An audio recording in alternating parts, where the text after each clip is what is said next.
السلام عليكم، كيف نتوما؟ عواشركم مبروكه، كنتمنى تكونوا بخير وبصحه جيده. ومرحبا بكم في قناه ريسيتاز دي نسرين. نحضر معكم اليوم اسهل مقروض تقدروا توجدوه في الحياه ديالكم. المبتدئات اللي عمرهم ما دخلوا الكوزينه يقدروا يحضروا هذا المقروض وهيجيهم من اول استعمال، هيجيهم ناجح 100%. فخليكم معايا نتعرفوا على هاد الطريقه اللي بسيطه وسهله بزاف ديال المقروض. كيجي معلك من داخل وهشيش ما هشهش، ما كيجي لا معجن لا حتى شي حاجه. المقادير اللي عندي في هذا المقروض: عندي جوج زلايف ديال السميده رقيقه، جوج ديال الزلايف. مهم نتوما كتوزنوا بشحال ما بغيتو، بالكاس ولا بالزلايف، مهم غير السميده الرقيقه كيكون الضعف ديال السميده الغليظه. عندي هنايا جوج زلايف ديال السميده رقيقه، واحد زلافه ديال السميده غليظه، وعندي هنايا زلافه صغيره ديال الزيت وزلافه صغيره ديال الزبده، واحد القبيصه د المليحه.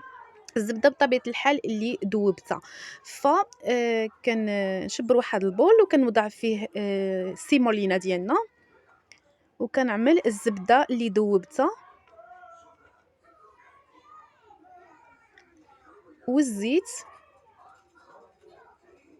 وديك قبيصه د المليحه، وكنبسبس مزيان هاد السميده هادي مع ديك الزبده والزيت. حتى كان كل حبه ديال السميده خصها تشبع بهاد الدهن هذا باش كتجينا هاد المقروض ديالنا كيجي رائع. مهم كنبسبسوها غير بالاطراف د الاصابع ديالنا هيدا حتى كتشبع ديك السميده كامله بهاد الدهن هذا. هاد العمليه هذه ضروري تعملوها، تعطيوها الخطر.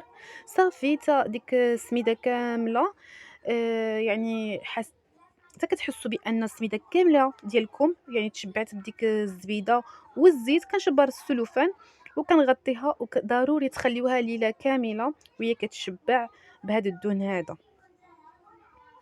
صافي غنمشي غنعدل الحشوه ديالي. عندي هنايا التمر، نص كيلو ديال التمر اللي معجون، وهنايا عندي ملعقه صغيره ديال القرفه، شويه ديال الجنجلان وشويه ديال الكركاع.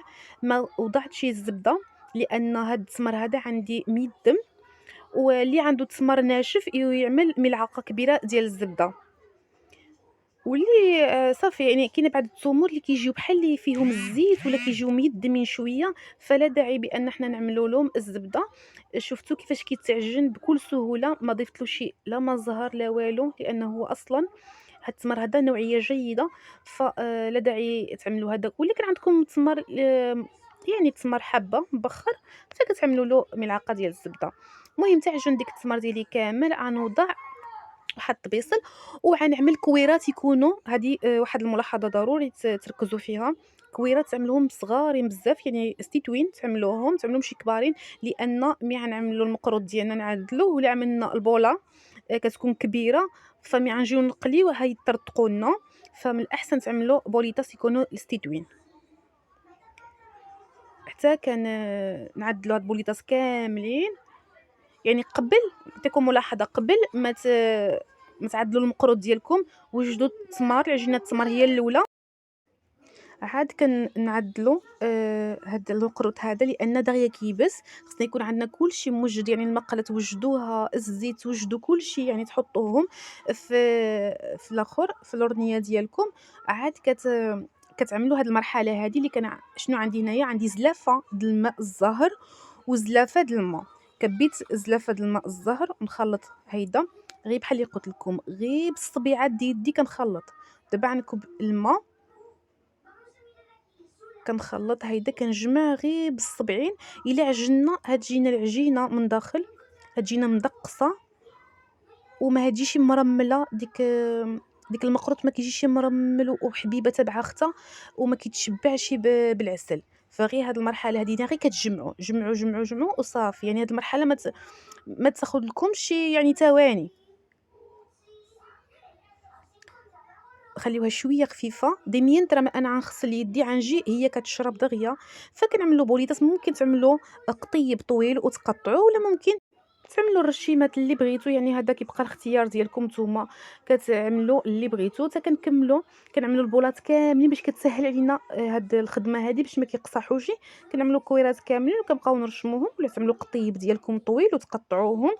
يعني شي 3 سنتيم ل4 سنتيم، كيبقى الاختيار ديالكم. كنخليوها واحد 2 سوايع حتى كتيبس، باش ما كتجينا. أنا كنهضر مع المبتدئين ملي يعدلوا هاد المقروط هذا يخليوه واحد 2 ولا 3 سوايع حتى كييبس شويه، كيجينا ساهل في القلي.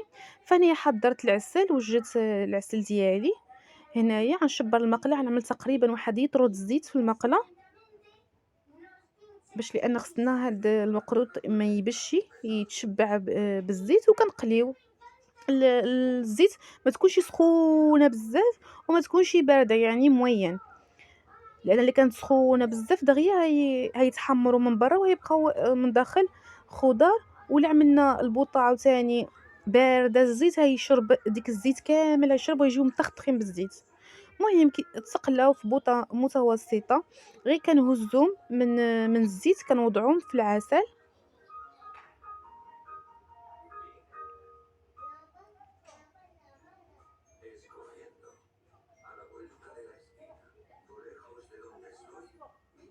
حتى كنكملوا الكميه اللي عندنا كامله.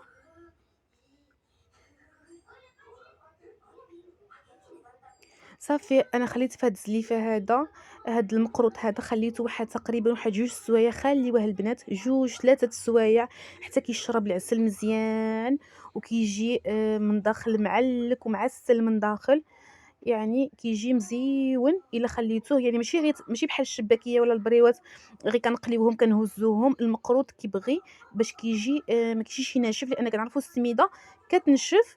فخليوه هيدا وكيبقى مده طويله وهو كيبقى معلك من داخل. المهم كنرشوا عليه بشويه د المكسرات ولا جنجلان ولا اللي بغيتو، بيستاج ولا اللي بغيتو.